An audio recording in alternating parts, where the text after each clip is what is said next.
Okay.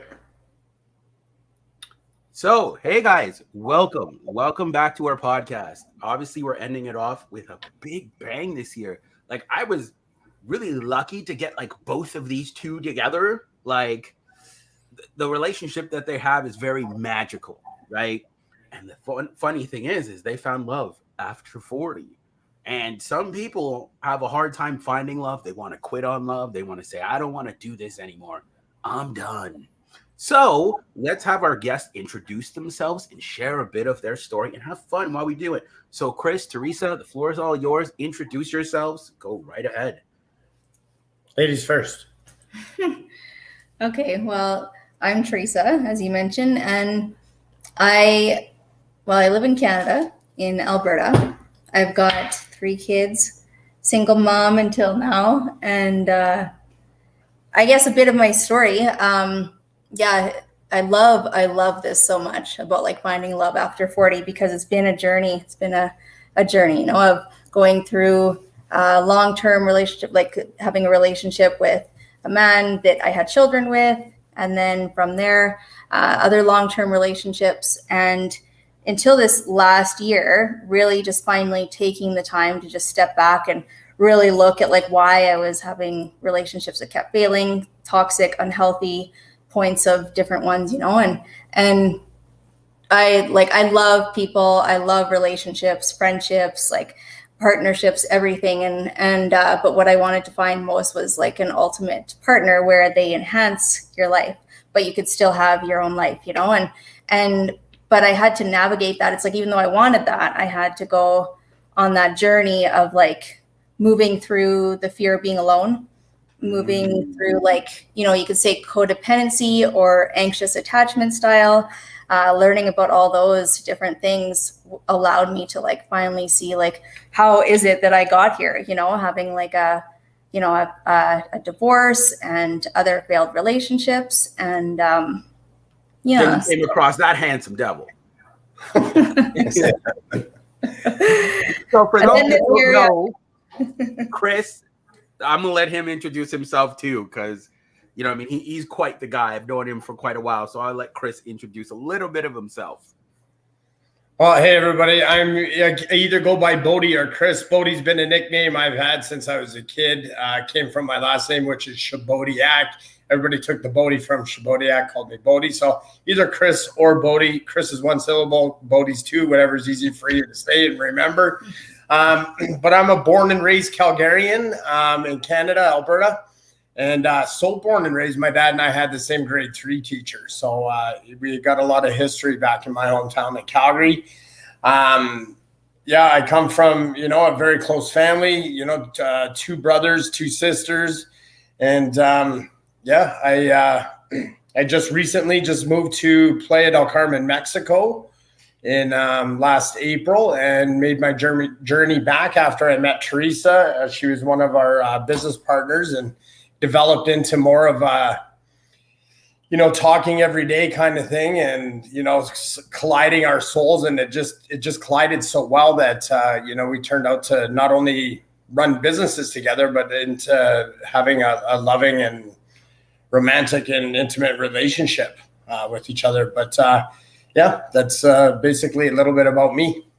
That's awesome. That's awesome, guys. So I definitely want you guys to get like pens and papers down, because they're probably going to share some very interesting things to kind of fuel your energy again for you to actually start dating after 40, or even if you're considering it. So again, I want to jump like straight into it. One of the questions, Chris, that I didn't add to the list because I wanted it to be a surprise. Give you all the answers. After whatever last relationships you guys had, what made you guys want to throw in the hat again to give this relationship a try? Are you asking me? Both of you, whoever wants to answer first. Well, I can go. It's on the tip of my tongue anyway. But you know what? I've always been an extrovert kind of guy, and I've always been more of kind of a people pleaser, but always loved having relationships of all types, whether, it was, with friends or acquaintances or coworkers, or even more of a romantic, intimate relationship. And I've always been the kind of person that's always wanted to give, you know what I mean? And just until recently, I've learned to give back to myself and to love myself and, you know, and all that kind of stuff here. But realizing that I could do it for myself, that I even had more to offer and to give, you know, somebody. So, I mean, I didn't want to throw the hat back in the ring. It's always been in there. And just this time I was cautious on it and not just settling, you know, and I find that when you get at an older age that I can't speak for everybody, but you know, some of my close people, that people do, you know, almost settle like, holy crap, you know, I'm getting, you know, 40, 45, 50 years old and you don't want to be alone, and being alone is totally okay. I mean, it's your preference. I choose not to, and I don't want to. Yeah. You know, and I want to be able to give, and, you know, but this time I took my time in order to find the right person, you know. Well, what about you, Theresa? What made you want to give this handsome devil over here a try, especially after everything that you've been through when you explained in the intro? What made you say, you know what? Like, yes, I'm single, but I want to give this guy a try? Well, it was interesting. It was like setting the year of an intention to like just really heal and take the time for myself. And I really kind of kept myself small in previous relationships and didn't do the things that I wanted to do, like my grief recovery work and my coaching. And when I started to kind of like feel more like I can start taking action, that's when this man randomly entered my life through Entrepreneur Fit. And I just always remember the first Zoom call. And it's funny because at the time I was like, not in the headspace of relationship. It was like very, very just working through, you can even say the reality of why the previous relationship had failed, and even trauma, all that stuff. I wasn't in a good space mentally. So a relationship was like the farthest thing, you know. But the first meeting, it was like I had known him my whole life. We talked for longer, and it was like, I mean, at the time, I remember thinking it's like an old high school buddy. You know, I was like, this is like, I've known him forever. I was friend zoned at the beginning. I literally was. He was friend zoned because I was like, no, I can't. And as I moved along, like intentional healing, like through just becoming more stable, mentally more healthy, going to I really intentionally went into like a healing, whether it was like therapies or meditations, or really like just taking care of myself. And along kind of the last 8 years, it was like returning more to myself and self-love, self-worth. So I went along and I, you know, closed. I noticed like people that weren't serving me were kind of like naturally shedding out, closing out other connections, and even just like grief with death, like a whole bunch of things going on. And even having things set in the summer, like health issues. And so what happened is like in August when Chris and I started chatting more frequently, I started to look back and I was like, every time that it was like, there was like a really low day, because I was like an Entrepreneur Fit partner. And if he had like an update to check in, or like with my profile or whatever it had to do, was always on a day that it was like, you know, like days where it was lower. And I was like, he's actually been there all along. And the words that he would send me were just like pure just connection from soul to soul. He was always there for me no matter what. And it was funny because I remember us both saying one time, we were like, how did this happen? When did this happen? Like, what is going? But when it was like, it turned the point at the end of summer where we started talking every day, and then more about our personal lives, and completely fell in love after that. Wow. Well, I love your guy's story. And I love the fact you said I put him in the friend zone, because I always tell women, why don't you give the guy in the friend zone a chance? He's consistent. He shows up. He does all the things that a husband should do. Yeah. And then you're like, well, you know, I'd rather run off with Chad. But then I'm like, but this is the guy that like will take care of you. Like, he's been there. He shows up. Yeah. Well, it was funny because, I was in that friend zone, because I remember I sent a message. I can't remember when it was. I'm like, so you want to date someday? It was just random. And it was like, oh, no, sorry, I'm not in the space right now. And I was like, acting of her. normally, like a guy'd be like, "Oh shit, man, this ain't gonna work," and I just smiled and I was like, I'll just do it again in another month or so or whatever. And I was sure. You just, when you get that feeling inside and when you're connected with your soul and everything, you just know, right? So it was just more of like, it was so calm because I've been in it before where I tried to hit on a girl or whatever, or found interest and I got shot down, and I'd be like, "Oh man, like this sucks. Why did that happen?" But this time I was just like, it'll happen. Just give it some more. Guys should have an attitude when it comes to rejection. Just, okay, like whatever. And then you kind of calibrate yourself appropriately to that situation. But what I really like about your guys' story is how you guys adjusted to each other. It's like, because a lot of people will say, "I only want to work on myself this year." And then someone amazing comes into your life and then you're just like, "Well, I guess that working on myself's not happening now because like I found my person." So I think a lot of times people set themselves up where I'm going to commit to this. It doesn't mean you stop working on yourself, but it's more of a sense of, let me just kind of be aware of my surroundings and this amazing person's here and I don't want to let them get away. Yeah, totally. So that's what I really enjoy about like your guys' story and the honesty and transparency. So guys, on this live stream, I actually have some interesting questions for them. Questions that are going to make them giggle, questions that are going to make them think, questions that are make them say, let's do some story time. So again, I know you guys are like in your 40s. We're actually going to do a little Back to the Future rewind time. What is different from the love that you had when you were younger, like your understanding of love when you were in your 20s compared to your 40s? You want to go or me go? You can go. Well, okay. Well, yeah, the difference is back then you take everything for granted. Everything's still like, even if you're not a partier, everything's still in kind of party mode and everything's still new. I mean, you're learning before. It's just like when they say you have dad strength. You know what I mean? There can be a teenager that's 20 years old, my size, same build and everything, but I'm going to be stronger. You just got that dad strength. And as you mature, you get that dad mentality. You know what I mean? You've experienced so much more, because in my 20s, I was just like, hey, I was all over the place, and I could have blamed it on my ADD, but, it was just trying to experience as much as I could in life. And that meant experiencing relationships with other people and not taking them as serious and for granted. You know what I mean? So now as I get older, it just, with the experience you develop and the outlook you have on life, you kind of get a sense of what you want, in a relationship and a spouse and, that kind of stuff. Just same as like what you want in your career or the friends that you have. Because think about it, like in relationships, in your 20s, you dated like hell probably, or some people did. I know, I dated quite a bit, but, and they were, and those were come and gone. Just like now when you're in your 40s, to me, I had so many more friends when I was 20. Now I have a select few. Right? So your energies and your soul kind of magnetically draw in what you put out there. And I think that's what you do in a relationship, and it becomes more serious. So your level of understanding of love became more depth as you became older. Like you got a deeper meaning of it.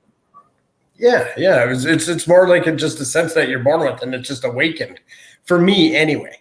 You know what I mean? Like it was just, like as you get older, like I said, you magnetically draw in with your energies of the kind of people that you want around you. That's why, I have select friends that I was very close with in my 20s, and I'm not anymore. So it just, I think as you mature, you magnetically bring in people. I don't know how many more times I can say magnetically. I can't think of another word. No, that's fine. But you know what I mean? Like it's the only way I can think of. And what about you, Theresa? What were your differences from love, from the understanding that you had in your 20s to now in your 40s? Mm-hmm. Similarities for sure. One thing, I guess, if I think of when I was in my 20s, it was that kind of just go out and live. There wasn't all those patterns that had set in, or like I wasn't even aware of like the subconscious beliefs that were driving me, so you kind of just went with it. I also noticed, like, say my 20s, well, I was 22 when I had my son, and we got together quite young, my ex-husband and I. So looking back on that 13-year marriage, it was like we basically just didn't grow together because we were so young. There's a lot that we didn't know, you know, about it. So, and I think back then it was kind of more focused on like I don't want to use the word selfish, but maybe I could, like, what's in it for me kind of thing, like, but not really like that. But if I get really open and honest, more aware of like the issues, as opposed to like from, you know, going on a deep dive of like, why did that marriage not last? I discovered that it was like that really about getting into the other person's world a lot more, either accepting of someone or being considerate of their needs, instead of like what they're doing that like makes you angry or like upsets you or whatever, and not taking the time to understand like why, or their perspective. A lot more, like, definitely a lot more hot-headed in my 20s, whereas now it is the maturity and stuff that is just like what you will or won't tolerate, and why I look at like, am I the common denominator in the failed relationships, or is it, you know, and what do I need to do to be a better partner? Wow. So more maturity. Mm-hmm. I like that for both of you. And again, I'm going to spitball some random questions here that are going to make you guys think a little. Because again, I gave some away, but I also want to ask some new ones. Yeah. Obviously, as you guys explained, in your younger, there's not really much of enforcing boundaries, right? Which you guys have talked about. And then obviously, as you get older, you learn to enforce the boundaries. When was the click for you guys, both of you? Either one can answer first. Definitely want to hear both sides. When was the time when you guys said, I think I actually need to start enforcing my boundaries now? Wait, you have an ex? I'm just kidding. I'm out. Yeah. So when do you think it was that time for you guys to where it clicked for you to say, because a lot of people, and I love that you guys said that when you were younger, it was just kind of carefree, like you were like a wild horse out in the pasture. But then there became a point when you were like, I think I need to start having standards. I think I need to start enforcing boundaries. And when did that happen to you guys, and why? You want me to go? Enforcing boundaries. You know what? It was, geez, I don't even know. I've never even thought about that. So I told you I'd come with some interesting stuff. Yeah, no kidding. So, but yeah, like, I don't know if it's about, I guess it is boundaries of, I guess, protecting myself. I mean, I grew up as a very insecure man, very insecure, all the way up until I hit like my early 30s, maybe, you know, like, and so I didn't have any boundaries set. I would take anything, you know, that basically would come near me. And that came from my childhood, you know, with the way I was raised with my mother, you know, like, there was a lot of shit that happened there. But my boundaries started, I guess I would say, closer to when I was in my late 30s, early 40s. Wow. And, you know, I've never looked at myself being like, it's too late to create boundaries, or too late to, you know, create a standard for yourself. A standard, yeah, like any standards or anything like that. I've been more of the kind of guy that I always take what comes to me and I deal with it right on the spot. I never planned for anything. This was not planned, you know, like it was manifested, but it wasn't planned. You know what I mean? But again, it goes back to the law of attraction, you know, attracting the same, the people that attract or that have the same standards as you or relatively close. But yeah, my boundaries never started until I was late 30s, early 40s, because other than that, I mean, I had boundaries for other people. I respected their boundaries, but for me, I didn't really have any at all. I can relate. I'm just learning about boundaries now, and I didn't learn it until literally like my mid 30s. So again, I appreciate another man kind of like admitting that, like, hey, like boundaries were never my thing, and now they are. So we're gonna flip the question to Theresa. When did that click happen to you, when you were like, maybe I need to start enforcing my boundaries? Maybe I should start like understanding a little more of that. Definitely started like a few years ago, 3 to 4 years ago. But I would say the moment it turned of kind of enough is enough 1 year ago, this month in 2021, at the end of the year. Yeah, where it's like I just saw it was on and off for 8 years, and it was cycles and cycles, and I saw the truth of it. And I had lost respect. I had lost, it was very much that I saw that I was a possibility I could lose my daughter, that she wouldn't continue living with me. And so it was a moment where it was like, enough is enough. So really the boundaries almost started with this beginning of last year of just like, almost like my own boundaries of like, just like when I was attracted to Chris from day one, but I was like, I'm not going there, and like, let yourself. I won't let myself. I like it, but I won't let it happen. Because in the past, I'd always I'd never take the time to like really kind of give myself time to heal before I went into another relationship. So it was like, enough is enough. I can't do this, And so it's like really that word boundaries. I was learning a lot about it like over the last few years with like self-development. But I would say this year and this relationship is where I feel I practice but it's funny because it doesn't, so far it's really more like unconditional love, but also it's like, and it's funny as I'm saying, I'm almost like realizing this as I say it out loud, but it's almost like that boundary for myself where it's like, don't forget about self-care. Don't forget about like almost, whereas, it's like early into our relationship that there hasn't been a moment yet where I feel like I have to like set a boundary, feel very safe, like a safe container. So I like that. That. And I have another question for you both that you guys are probably going to laugh about. Yeah. What would you guys tell your younger selves? If you could be in a room with a younger Chris, younger, handsomer, a younger Chris, what would you tell him? You want me to go? You have to. He's asking you. I have to. That's completely fine. A younger Theresa? Yeah. What would you tell yourself? I would tell her that like whatever's meant to be will be. If you're meant to be with somebody, you'll be with them. And if it's not working, then it's not supposed to be that hard. Love is not supposed to be that hard. So to like keep going back or putting in, if you can't grow together, then there are many other men that will be interested. That one man that you're with today, 18 or 19 or 20, it's like he's not the last man on earth. And if it's not working out, then move forward. Just accept it and go get what you want. I like that. And Chris, what would you tell a younger Chris?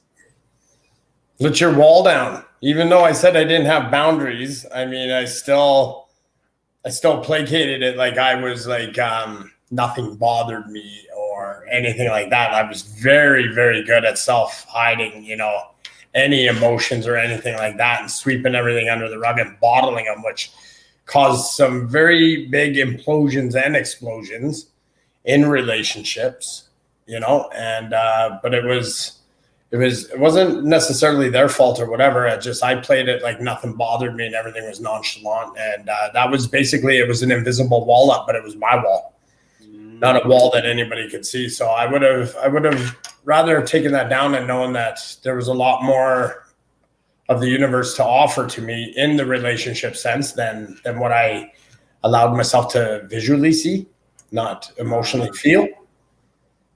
If that makes sense. Younger you those things, like you would tell him like, hey, just kind of let your guard down a little, like it's okay. Yeah, it's very hard to explain because I did have a big guard up, but nobody would really see it, or feel it. And I would play it in a normal way. I wouldn't push people away. I'd invite them in. But then it was almost like manipulation just because of the way I was raised as a child, right? Like I didn't have any trust, especially towards women. Well, thank you very much for sharing that. Like I greatly appreciate you guys like sharing, being so transparent and vulnerable. And now we're actually going to get to the questions that I actually wanted to ask you guys. I wanted to throw little bonus rounds in there. Do you feel that finding love was easier when you were younger? Or do you find it was easier now that you're older, now that you're a little more defined? Like, as you guys said, you know your boundaries, you know your standards. So would you say that it's gotten easier at 40 finding love before you guys met each other, or would you say that it was easier when you were younger? Oh, 100% now. I mean, how many people have you personally told you love them and then realized after you didn't? You know what I mean? And actually sat down and thought, like, did I actually love that person? Or, you know what I mean? Or was I just loving what I was getting from them kind of thing, but loving them completely as you mature and you get older, I think. And you see the attributes in people that you want, and you know what I mean? And the standards, like you said, then you start analyzing more like, okay, is this actually love? Sometimes it hits harder than, you know, a lot sooner than later. You know, Theresa and I, it happened very quickly, you know, but it was a mutual feeling, and it was something that we discussed. Oh, sorry. You know, and discussed about it and being super open and transparent. Like, yeah. So, I mean, to me, this is like real love when you're able to be that transparent with somebody and have no fear of rejection or hurt or manipulation or anything like that. I like that. And what about you, Theresa? Would you say finding love was easier back then when you were younger, or would you say it was easier now that you're older? Well, it's like, it is that whole not realize, like when I was younger, I think the thing that was easier back then, I would say, is just more like open heart, hadn't been like the hurt wasn't there. But whereas now it was like unpacking the layers and opening my heart, again, has been like harder until you meet the right man. And I remember last year in a healing session, you know, the facilitator or whatever had said, like, you know, it's not that you're not broken, you don't need to be fixed. And he's like, you just like, and it's everything is okay. You don't have to like spend a significant period of time alone. He said everyone needs love and connection, and but what you need is to find like a secure man and that will hold that masculine. He said when you find a secure man that is healthy and that, like, you know, is there to love and to be loved. He said the masculine energy, and then I always remember he was like, is like massive that can hold that safe container, and you can continue to heal and, you know, take care of yourself first, of course, love yourself, but that won't make you wrong, that won't blame you, that won't use your past against you, that won't put you down, or emotional abuse, narcissistic abuse, all the stuff I had experienced in the past where I did get to the point of like, I don't know if I can open up again. And so, but I was like, I had that faith and stuff. And so in that way, you know, you could view it as harder on the flip side of finding, I guess, love now, that it's like, it is easy when you do find that, you know, well, I love that you guys said that. That's very powerful. And again, going forward, we're actually going to make it a little fun. Whenever I ask you guys the questions, you guys can rock, paper, scissors on who's going to answer the question to make it a little more fun and engaging for our audience. Oh, that would be a lot funner because she just pinches me under the table like, you count. You guys have mentioned, and this is a super bonus question because we have like some people in here. You guys have mentioned that you guys have done the work, the healing, the personal development, the therapy. How prevalent do you think that helped you in actually being in the relationship that you are in today? Because most people don't look at that. Oh, I do need to heal. I do need to go to therapy. I do need to do something. So I guess the question is how prevalent do you feel that was taking that journey to heal that brought you to the relationship that you're in now today? Oh, do you want me to go? Mm-hmm. It's huge. You know, like I never thought I needed to be healed or anything like that. I was very ignorant to those kind of things, and not needing help. And I hate to say it, and I hope I don't piss a lot of people off, but I used to like laugh at the people that would go seek help. You know what I mean? And get it from somewhere else. It was almost like the Andrew Tate mentality. You know what I mean? And it wasn't until 2019, really, maybe a little bit before that, till I realized that it's okay, to get help and all that kind of stuff, and on a healing journey. And that's a big reason I went to Mexico, and I worked with the shamans and did a lot of energy work and stuff like that. And if you would have talked to me before then, I would have been talking this fast. You wouldn't be able to understand. I was just constantly in my own head, and I didn't even understand myself or the path I was going on. And that's why I personally built the community I did, surround myself with people like that, and allowed myself to be vulnerable and, put myself out there. And that allowed me to, and I think the question you're asking is, how's that helped you today? Like, how has it helped you today? Yeah, is to be able to understand people. Because when I was in a relationship, for example, I'm an avid fly fisherman, right? And I fish more than I should. But, I sometimes I'd say I'd be home at 6 o'clock and I wouldn't get home till 9. And she'd be right mad, not her, but just others, you know what I mean? And I'd be like, why does that even bother you? It wouldn't bother me if you did it. You know what I mean? It was nothing. But now I realize that certain things that may upset her, that doesn't upset me, but I still need to listen. And that's opened up my soul, and for me to, be able to become a better listener and not just a talker. So it's really benefited my relationships, not just in a romantic way, but in every kind of relationship. Wow. And I'll forward the same question to you, Theresa. How has healing or gone on that personal development journey helped you in your present day relationship, like currently? Mm-hmm. Yeah, no, I love all that. So it's given me my life back, I would say, to return to myself. Really, the development was for myself and to really dissect. I consciously told myself in 2014 that if I was going to leave my marriage and disrupt my children's lives, I had to learn how to be a better partner. And it quickly, it went from taking too much responsibility to the point of self-blame. It's been a whole really deep dive 8-year journey. And in the end, it's like, I thought like I said, it was more maybe self-blame, lower self-worth, self-love. And in the end, coming out the other side was like the love and compassion for myself and others. That it's like the especially the relationship after my marriage, where it was on and off, and really impact on myself and my children.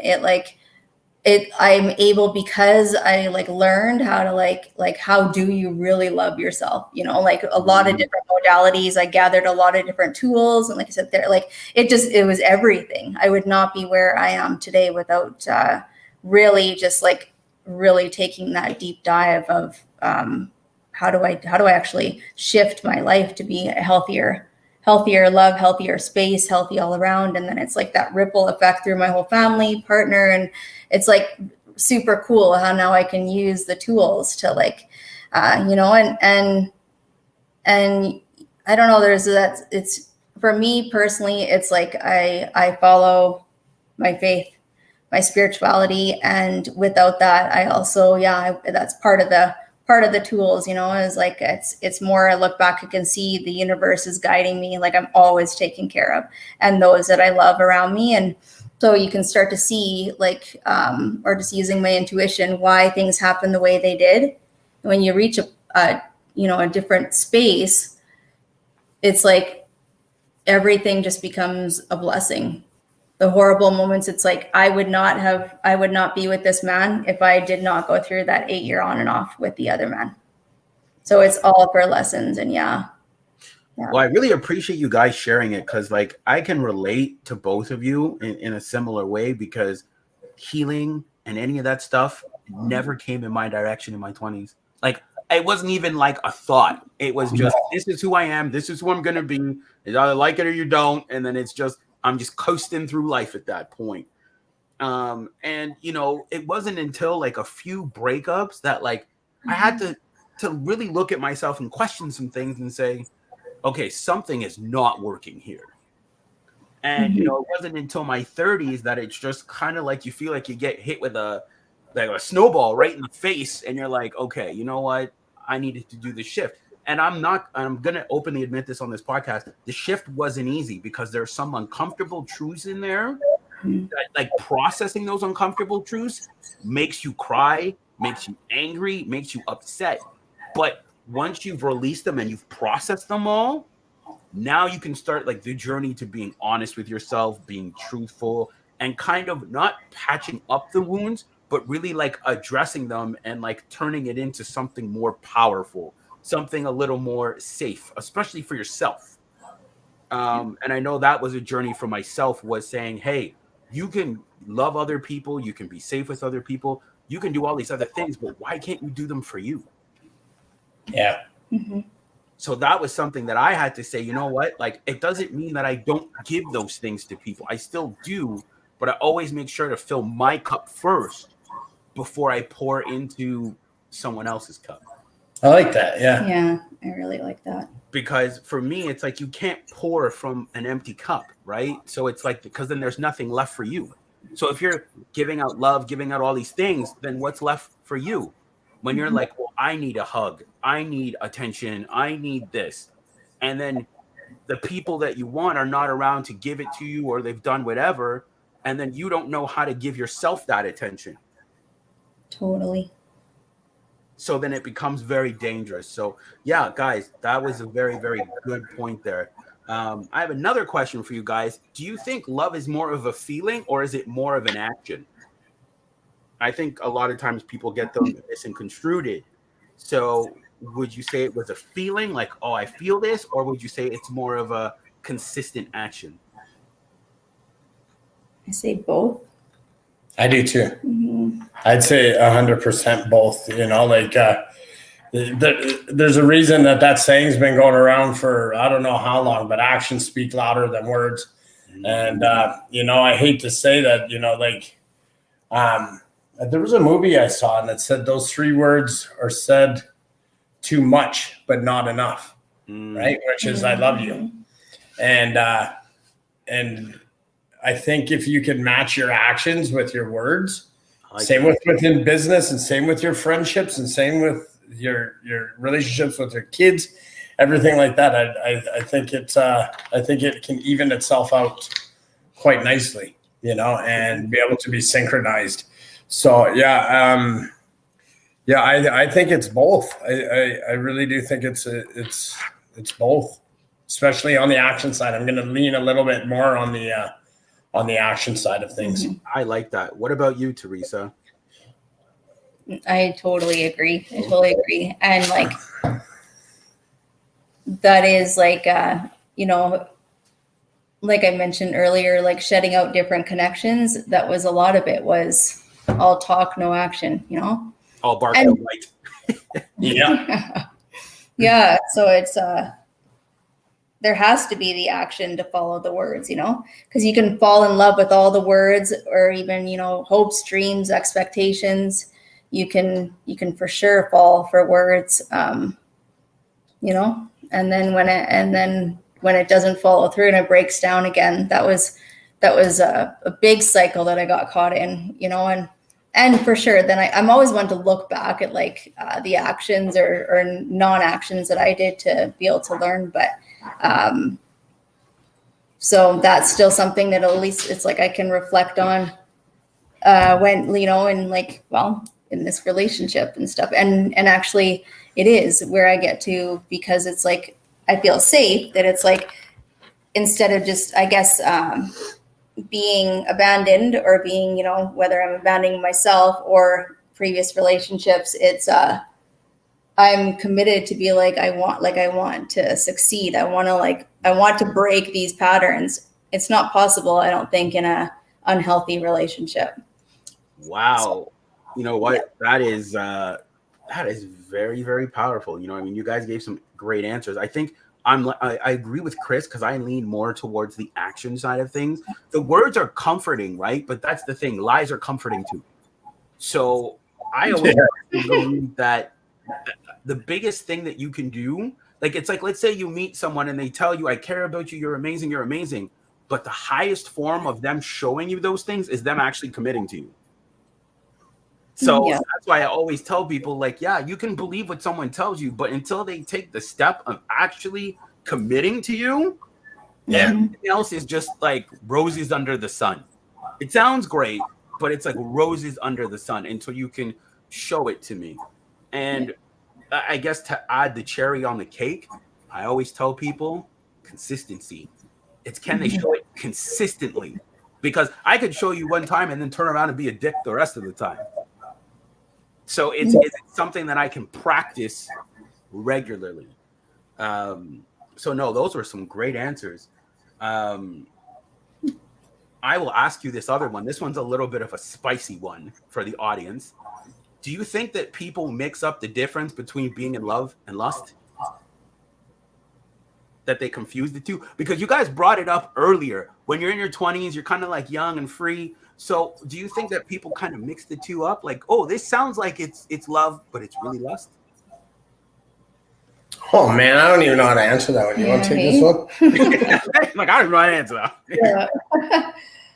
Well, yes. Did they confuse the two? That's the question. Mix up the love and lust and interchange them. Yeah, I think so. Yeah, I think that that they can confuse the two, but now knowing that both can be, you can have both lust and love together. But I think anything sustainable, it's going to be like we always hear, that it's like people that are together say, like, I don't know, you hear about, the puppy love and then the 10 years, 50 years together. I think it always goes back to like action or intention, or what do we want this relationship to look like? Almost like we had even chatted about like, a monthly check-in or weekly check-in. Yes. If you're doing I actually teach that actually, but go ahead. Cool. Yeah. If you're willing to do that, then I think lust can always be there. Like if you're like, okay, how can I bring, but that initial lust feeling, it's like for all humans, it seems to kind of shift and change. So I think the difference is, it's more the love, lust, it's different. And this could be a total judgment or like blanket thought, but I'm thinking that maybe before you experience, like maybe more in your 20s, say before your 40s or something, that you could easily confuse the two. Just simply maybe because of the experience. You haven't had a lot of experience with long-term relationships or relationships, especially if you're like, 15 years old or something, you haven't even begun. I like that. Well, it's just because it tied into what Chris said, that sometimes people will say that they love somebody, but they don't really love them. They like what they're getting from them. So they love the lust part of what it is they're getting without maybe having to give anything. I know I've been in lust. I thought I really liked this girl, but it's like, no, I just lust after what she does for me or what she gives to me. So I think a lot of times that lust can trip into love. It can. It can. I think it can be a healthy foundation into tripping into love. If that lust is there, because you've just awakened all your endorphins and your emotions and everything into, really putting it forward into that man, woman, or man, woman, whatever it is that this day, but I'm going to add a caveat there, because it's what Theresa said. It comes down to intention. Yeah. Because think about it. I could be lustful for you. I could be lustful for you, but have bad intentions.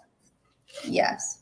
Yeah, I agree. I guess it's how it goes. And I mean, that's your juju, right? That's your energy that you put out there. And there's positive lust, what you guys are talking about, like very positive, like I desire my partner, like when I, you know what I mean? Like that. But then there's also the other side of lust where it's like, the person doesn't have the best intention. Maybe they might just want to have a one-night stand. They don't have very good intentions for you.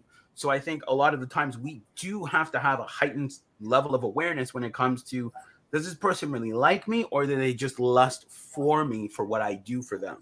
Because their intentions might not be genuine. Yeah.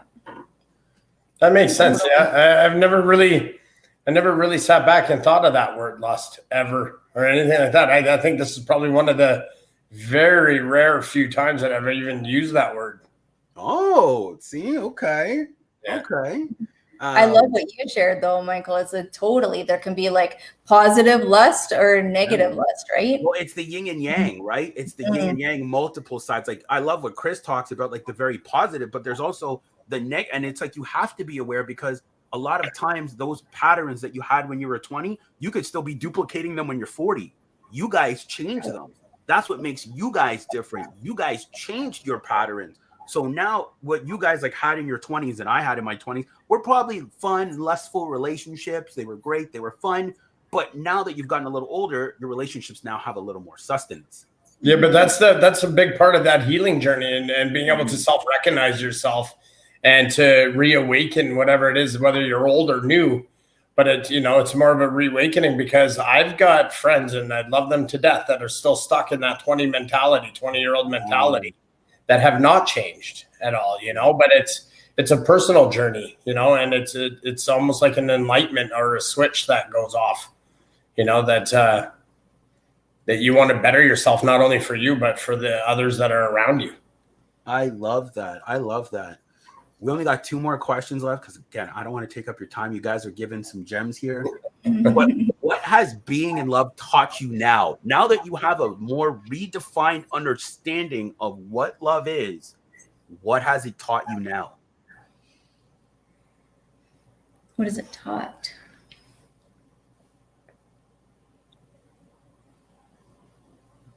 Do you want me to go? Yeah.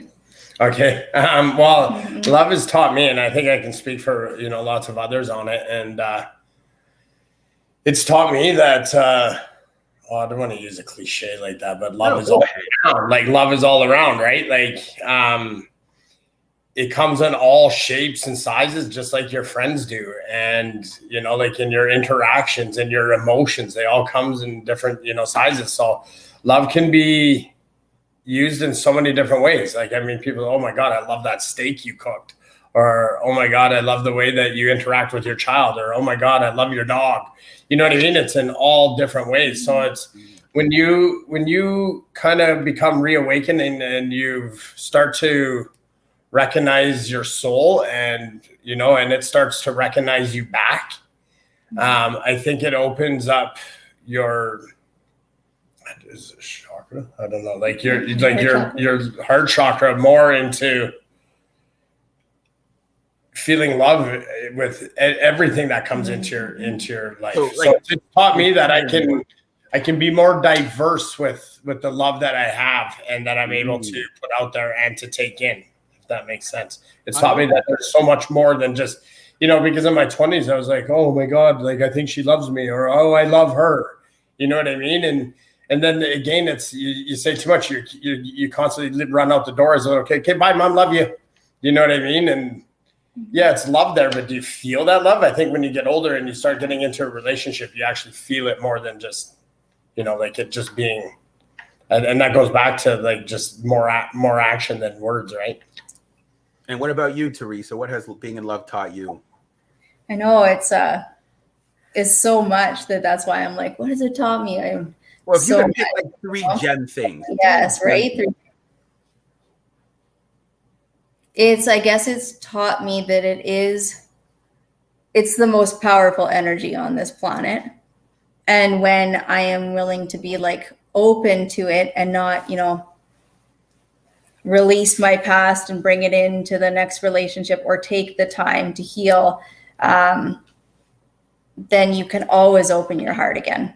You can always open, and yes, I guess intention. I'm trying to specifically answer like what it's taught me. I guess the first and foremost, it taught me like truly, again, a classic saying too, is that you can't really fully love somebody until you love yourself first. And so it's taught me that like throughout all the different relationships, that if I don't learn, if I don't learn to love myself first, it patterns will repeat. I'll put up with different things. Like I guess it's so funny. I don't know why I'm having a hard time answering what has it taught me, because it's taught me my life. And that's the thing. I'm actually gonna share something that I see in both of you that I know I was missing in a lot of my relationships, that I can see on screen that you guys have. and it was presence. In a lot of my relationships, I was there, but I wasn't there. Yeah. You know what I mean? So I learned that love is being present, showing up, being there, listening, being cohesive, enjoying the moment. Because when I learned that, like when I peeled back the layers and realized that in a lot of my relationships, like, yeah, I said yes to them, but that yes required my presence, which I never fully gave. Because you could have a conversation with someone, but are they really there? Are they really hanging on to your words? And that's something that I realized that I was like, man, I was never really present in my relationships. I could be there. I could tell you yes. I could tell you I care under the sun and moon, but I can never give you the best gift, which is my presence. So I learned that love is present in the moment. That's something that I've learned to be going forward when it comes to loving people and dealing with them. Nice. That's awesome. I love that. Yeah. And I see it in you two. You guys are very present with each other. You guys are looking at each other. That's presence. And a lot of times you don't see that in couples. It's like they're together, but they're not together. You know what I mean? Like you wouldn't know if they walked in a room. You know, and that's a big thing, you know, like in relationships, things start to become routine. And I'm very, very big on switching up routine. I'm very spontaneous. The fly fishing. I don't script anything. Like, you know, and that's where, you know, Theresa and I, you know, are different. Like, she's like, should we go over the questions? And I was like, oh, I just script it. Like, I don't script it. I just go, you know, but I got to be able to work with her. So if she wants to go through stuff like that. But, you know, like you got to, in being present, you still got to, you can't let things go too stale, you know what I mean? Or too routine. Yeah. You always got to switch it up. And I find that that's one of my biggest attributes, you know, like if we're sitting around and it's the same thing, we're watching Seinfeld at 6:00 and I just totally dated myself, but you know, like Seinfeld at 6:00 or Big Brother. And, you know, like it's switching it up. Like, hey, let's just get up. Let's go for a drive. Like you always got to switch that up. Yeah, you know what? That's one thing that I did enjoy about one of my relationships is we always did keep it fresh.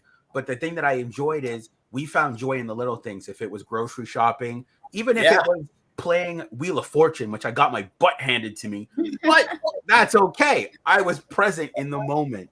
Yes. And I think those things are super important is to enjoy the little things. So I'm going to ask you guys the last game-changing question. What lessons would you share with people when it comes to finding love in your 40s?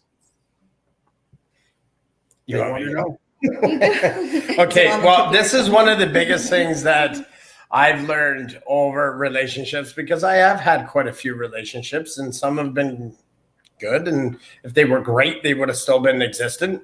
You know what I mean? But, you know, like I try to learn something from everything. Failure is my biggest thing in the world. I love failure. I almost got it tattooed on my wrist because I want to always remind myself that failure is a positive thing, right? Fail forward, fail fast. And that's in relationships, business, and everything. And one of the biggest things, and Theresa will contest to this, is, see, there goes my ADD. Oh, yeah. What lessons would you share? And everybody knows this, but it's communication. When Theresa and I started getting a little bit more serious and things were like that, I probably deadly interrupted her right in the middle and was like, how do you like to fight? You know, because the way I see it is like in relationships is everybody's in honeymoon mode. You're in the bedroom doing whatever it is you're doing all the time. And, you know, now you're introducing your partner to your friends and you're proud to show them off and everything's going great. And, you know, you haven't had that time to actually have that fight yet. There might have been a little bit of arguments, but now you're in honeymoon mode, right? Now you're getting those thoughts of like, oh, maybe we could live together. Or she's paying rent at one place or whatever. And when, you know, she's always at mine, maybe we should just merge it into one. You know what I mean? You're getting those thoughts, or we should introduce them to parents. And you haven't had that one fight. What happens when you have that one fight and I'm a yeller, or I leave for 3 days, or she goes out with her girlfriends and gets trashed, or not saying everybody's like that, but you don't know. So even with Theresa, when we were still getting pretty new, but we both knew just by energies that we were getting serious and liking each other. I asked her straight up, how do you like to fight? You know what I mean? Like, Chris, and I know my stuff. it's one of the biggest things. I remember I went to couples counseling years ago, and we got couples separately or counseled separately, and they're like, well, obviously, Chris, this relationship is done for you. And I said, completely. I don't even want to be here. I was not present.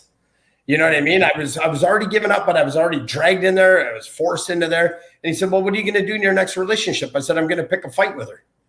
And he said, what do you mean pick a fight? And I said, not a fight, but just something, like ask her, oh yeah, do you like cats? And if they say, yes, I love cats, I'm going to say, I don't. Just to not, and then, but that was wrong in me at the time. That's where it morphed into me asking like how you like to fight, because I would be like, just to see how it would go. But to me, that's manipulation. So I didn't want to do that. But it's so important to figure out. And that's what I asked Teresa. How do you like to fight? Personally, I need 5 minutes. If I get heated, leave me alone for 5 minutes. Let me leave. I'll come back. We can hug it out. We can talk about it. You know what I mean? But that is the biggest thing in a relationship. And if you want to be in love, learn to fight. I'm going to ask you that question soon, Teresa. I just want to expand on what Chris said. It's like what Keanu Reeves said on with Drew Barrymore not that long ago that everybody was talking about, right? Like, she said, I'm a lover, not a fighter. And he said, you can't be a lover without being a fighter, because you got to fight for love. See, I love that you said that, though, because I ask exactly what you ask. Now that I'm a little more seasoned, I ask the person, how do you handle conflict? Confrontation. How do you handle conflict? Yeah. I need to know, because if they handle conflict very poorly, the odds of us dating are not going to be good. Because you can't be with someone that doesn't, because relationships are never perfect. You're going to have conflict, and you need to know how to handle that conflict. Is the person a yeller? Are they impatient? Do they bring up things from the past? How do they handle those conflicts? So for me, I do ask that question, and I know it sounds a little abrasive. It sounds a little rude, but it's like, if you're— it's all how you approach it. Yeah. That's all it is. Even with business relationships, we've got like 136 partners. Do you know what I mean? And not all of them, but some of them, if it's getting in there, I always say, okay, look, we're going to be working, especially if it's like a one-on-one partnership. Teresa and I have to have that because we run a business together too. There's dual conflict. You know what I mean? I'm going to do stuff in business that she's not going to like, but we do things that we like in the personal life.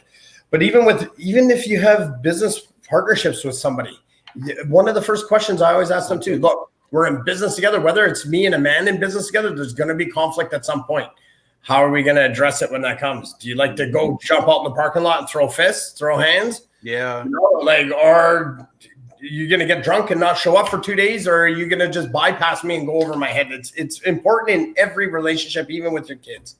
Exactly. How do you handle, because I'm telling you, if a person cannot handle conflict healthily and effectively, it is a wasteland nuke in any relationship.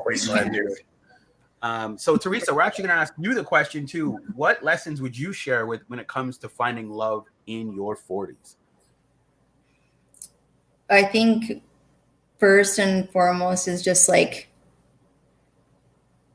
really, I don't know. I'll word it to you really good. Let's say someone was to come to you and say, Teresa, I'm single and I'm 43 years old or 42 years old. I'm looking for love. What did you do to, you know what I mean? Like, what advice can you give me finding love? Yeah, for sure. I totally know what you mean. I was just thinking of how do you share with someone, find your intuition or listen to your intuition, because it's always that inner voice that's there. So that's what I was saying. It's like, and there's different ways you could seek out to get more in tune with yourself. Essentially, it goes back to the healing, is like, you really got to take the time to know who you are. If you don't already, some people see, I didn't, I was more like, I just would jump and jump and jump, like I mentioned before, So the biggest advice I would say is like, really just take the time. When you got to take the time and you're jumping or going out on a date again and you're, but it also is the fine line of like, there's no time period. There's no manual for this, So you just like really got to like put in the effort to get to know yourself, what you want and what your needs are. And then be open, honest, and willing and vulnerable to express what your needs are. When I learned that last year, I was like, I don't think I've ever shared with a man what my needs are. And I mean, it was Tony Robbins course that was really profound he shared 3 different levels of love. And the biggest thing of the ultimate partnership that I shared at the beginning of what I was desiring my whole life was about around needs. It's like, you don't have to spend this amount of time being single because you've been in so many relationships. It's like, yes, you take the time to really discover who you are, but one of the human needs for everyone is love and connection, so it doesn't to be like a sentence of single if you don't want to be, but it's the whole, my needs are your needs and your needs are my needs, and really being curious about them. If you're not overly like, if it's just not there and you are like, in your gut it's not there, the advice is like literally just move forward, because everyone deserves unconditional love, and it's out there. Even though it seems very more rare, the older you get, if you've had broken relationships and you're in your 40s and you're like, oh my God, can I open my heart again? Like you said, right? That it's challenging for people. It's been challenging for myself, but it is possible. When there was a time where I probably couldn't say these words, but when you do that, it's powerful. And that's the thing. See, now I want to ask you like a flip question, because so usually in their 40s, right? And you've been through this, so you know what it's like. How do people find love after 40, especially if they've been divorced? Because their heart's going to be a little more guarded compared to someone that hasn't gone through something as traumatic as a divorce. So what advice would you give to somebody who's been divorced, who wants to get back into the dating market? Because one thing I've noticed with people I've coached, when they've been married, let's say for 8 years, 10 years, they haven't been in the dating market. So when they're coming back into it, they have like no idea. They're like, what is all this new stuff? Yeah. So I was like, what is all this? Yeah, exactly. Like, what is all this? So what advice would you give to somebody who's been divorced and ready to get back into the market? Because you see, you were able to do it and find love with Chris. So what advice would you give to somebody that's been through something that's traumatic that wants to get back into the dating market? I would just say, take your time and always go with your intuition. If that person's the right person, they're going to stick around, but take your time. You can, now when you're at that age, you can be as freaking choosy as you want. I like that. You know what I mean? Without feeling that you're going to hurt anybody or anything like that. And when you do find that one and that you think is going to work, get the ugly shit out of the way at the beginning. Like I said, how do you like to fight and how do you like to communicate? Like I even get to the point where I'm like, oh, what do you get like in heavy traffic? I want to know all these things. You know what I mean? Or like, how do you deal with your kids when they act out? Like get all that stuff out, get that understanding going. I can tell you will have the most fruitful, caring, understanding relationship ever. But I've never been married. And but I've been close enough where you consider. Well, that's why I was asking, because I'm like, I've never been married, so I can't. Yeah, but I mean, I've got a daughter. I mean, I spent a lot of time with my daughter's mother. Like 5-6 years or whatnot. But I mean, I was a baby having babies. But if I could go back, into those times there, like now, it's just take your time. You've got more time than you think. Not everybody's going to be like your ex and whatever else that failed. Some people have amazing relationships with their exes, and it's basically as simple as take your time. What about you, Theresa? Yeah, just when you said that, not everyone's your ex, and to be open and honest, I've heard that from, as like, I'm not him or him, because in the relationships you end up sharing your past, and then that was one thing where it's like really had to get, okay, I've heard this before, so it's something that I need to work on. No, he is not. He's a different human being, a different soul. He is not my ex, so, and now I forgot the question. My ADD rubs off. No, it's okay. All I was asking you is somebody. Oh, divorce, yes. Yeah. Don't block it out. No, I'm just kidding. Okay. Yes. Yeah. That is an awesome question, because I thought as you asked that, I think that it's anyone that's gone through it. I think it's worth the while to look back at your relationships and look like, was there red flags? It's very typical that kind of most of us can look back and be like, oh yeah, I seen the red flags now. You don't see them at the part where you're in love and you just want something to work. But it's like when you've gone through divorce or it's been like a really long relationship, accept that it's there. It depends on the type of relationship, that you have with your ex-wife or ex-husband, I think is probably how it goes. But if you have children, it's just really important that, yes, you take your time. It's really important that you ask the questions, and that you probably have more boundaries set up. But in my experience, it's not possible until, again, you love yourself first. It's like I would just anything, because it went from being afraid to be alone. It went from being a stay-at-home mom to a working mom, and having my ex-husband provide for me, to having no career, no nothing in my 30s, and having to go out, into the world or whatever and live a whole different life. So it was like kind of stumbling the first few years to now being where I am today. But yeah, I would take kind of like any support, but again, moving through all that, it landed back to you. And so specifically with divorce, I guess too, it's like, you kind of just have it there. You again, with all the tools, like the grief recovery, that was huge for me to get the emotions up and out, so that I could just be left with the fond memories of my marriage and just let the rest go.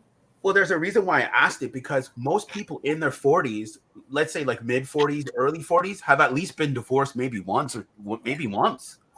So, I know a lot of people that I know who are in their 40s, not everybody, but there's like a small minute that like, yeah, I'm single. I don't know what the dating market looks like. I'm kind of scared. Oh, yeah. So I think, go ahead, Chris.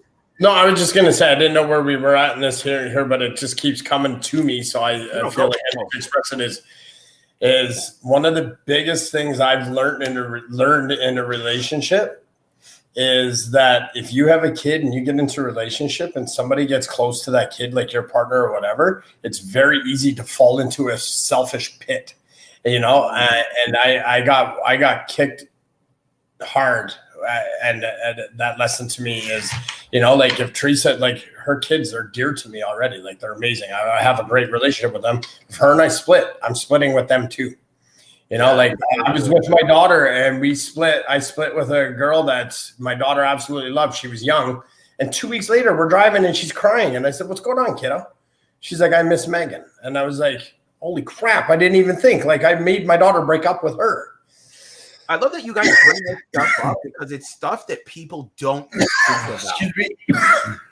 For some reason. That's the part that hurts, because it's like, how do you not think about all of the things? Because I'm a strategic person. I think of like 3 or 4 moves on the chessboard before I do anything.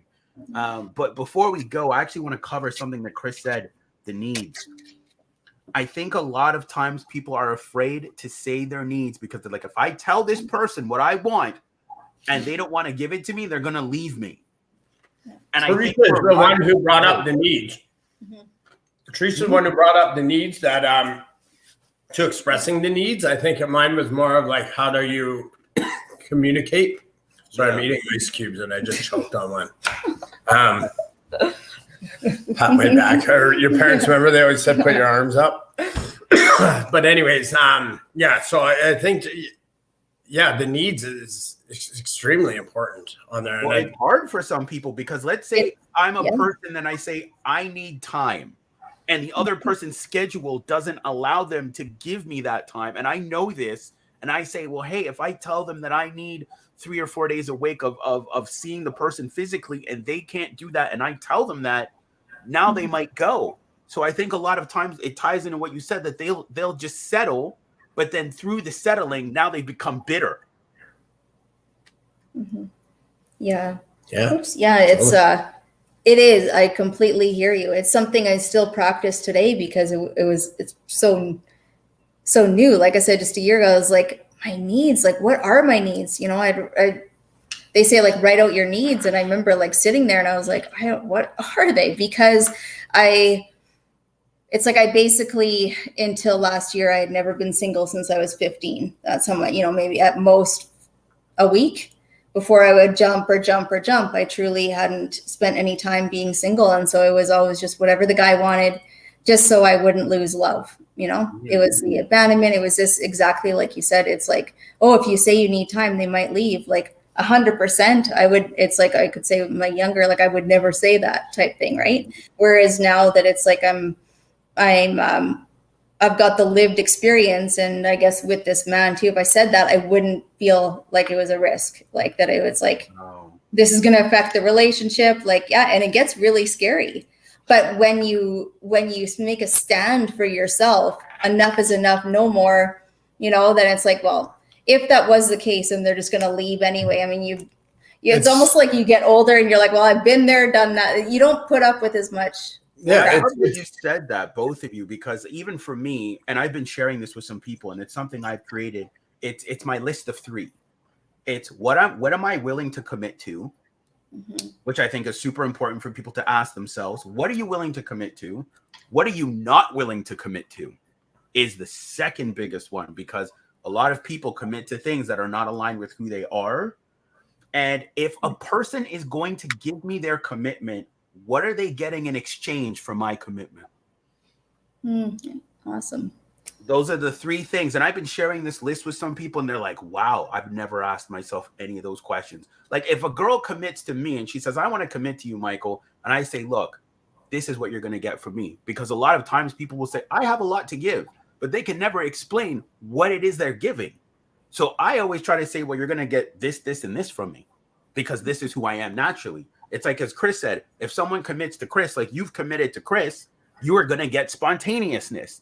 That's what you're going to get if you commit to Chris. That's who he is. It's never a dull, boring moment with him. He's a burst ball full of energy. That's what you're getting. That's true. and yeah, I love that. I think that's another part of the conversation you should have sooner than later.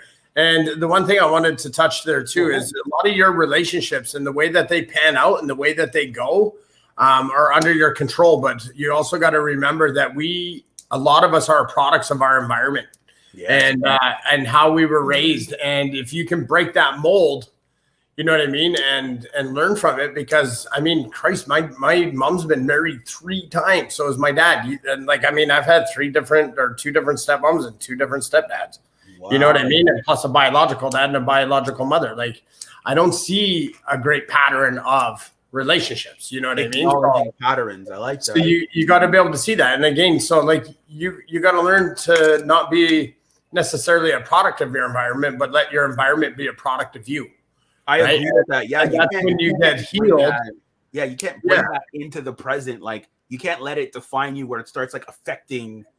Like, no, you can't. And like the one thing that I used to do all the time that was detrimental and destructive to my relationships was overthinking.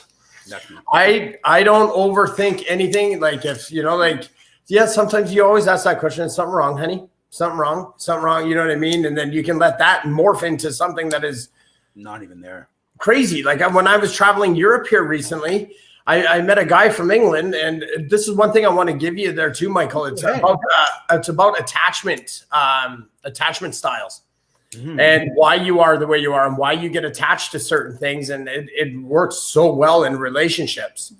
But like one thing he taught me, and I've been quite successful. It's still taking me a few months, but you can't think of what's going to happen in the future because it hasn't happened, and you can't change the past. And that's where anxiety and parts of relationships are going to go. Oh, she's going to go out. She's going to go screw around her. She's not going to go home till 3:00 in the morning, or vice versa. You know what I mean? These are things that haven't even happened. So like, I find overthinking is horrible, and it can put your energy into a bad state. And if you're with the right person and it's your soulmate or your twin flame or whatever you want to call it, they're going to feel it. And I like that you said that, because that's why I have the presence thing. That's what I mean. Like, being present, not in the past, not in the future, but being present, like right now. And that's why, like, I have that list where I say, I wouldn't date somebody like that. If you like to stay out till 3 a.m, hey, no judgment. That's your thing. But that doesn't work for someone like me. Yeah, me too. Yeah. You know what I mean? Like, and again, I before we end this podcast, I want people to say that it's okay to tell someone that doesn't work for you. Yes. You need to feel comfortable telling someone that doesn't work for me. Now, if there can be a compromise, 100%. But if they're like adamant on it, say that doesn't work for me and feel comfortable with it. Yeah. Yeah, totally. Or even if you're saying it for the first time, just say it, go, whether you end up in your car or your room, it's like you've said it, and then until you meet the right person, it's like you're going to get more and more comfortable. It's part of being comfortable with yourself, and then the needs. One thing I really liked when Chris and I were first starting to talk and he knew about my past, it was like he knew that reassurance was important to me, and but it wasn't in terms of the needy, right? It was like we were able to be so open and honest, but he said, I want to understand you. I want to understand how you work. And I feel the same, that it's like, again, it goes to that curiosity of what are your needs? And if you take the time to like understand each other, then it's almost like doing it all at the beginning, putting in the groundwork to lay that foundation, and then it can just flow, either flow together or apart. Like you said. I like that. Thanks for sending that to me, Chris. I'm going to take a look at that attachment quiz. So yeah, you know what, guys, we're going to wrap up the live stream just before the holidays. Guys, I want to wish everybody a Merry Christmas before we end this final live stream. I wanted to say thank you for Chris and Theresa for coming on the podcast and, me asking you some spitballing questions, but also for your level of vulnerability, for you to able to display your relationship to the public, and for you also to show people that there is still hope to find love after 40. It is. And, real quickly here, transparency is key. And, that's one thing we strive to do. And this isn't a plug about business or stuff like that, but this is how Michael and I came into contact, because it is a relationship. It's we haven't met each other physically, but we understand each other. We've talked about, we've even had some discrepancies already without even, meeting each other because of other relationships have got involved. Yada. But this is the reason that Theresa and I run a company like Entrepreneur Fit. And Michael is one of our amazing partners in here and teaches this. You know what I mean? We want everybody to be able to be the most healed and loving and healthiest versions of themselves. And that's why why Michael and I came together. I can remember the call. I was in Invermere, BC, standing on a dock. Oh yeah, you were fishing, yes. Talking about t-shirts that he wanted to build. And now I've watched this man grow into bringing people together to talk like Theresa and I, to be able to display our love and to give hope to people, through love and relationship conversations that he's started, with an amazing person. And Thea, she's amazing. I don't know, I'm sure you guys have all seen her. But you know what I mean? Like, this is why we started this community with Entrepreneur Fit, to bring people like this so we can all come together and be an influence and what do you call that? And a motivation support to others and stuff like that. So Michael, thank you for, bringing this back out and for reviving our relationship, our brotherhood, or whatever you want to call it. Yeah, of course. And inviting Theresa into your energy space and trusting us to be on your podcast. But yeah, this is why we built this community. So I thank you very much for having us. Guys, if you want to follow them, their personal Facebooks are down below.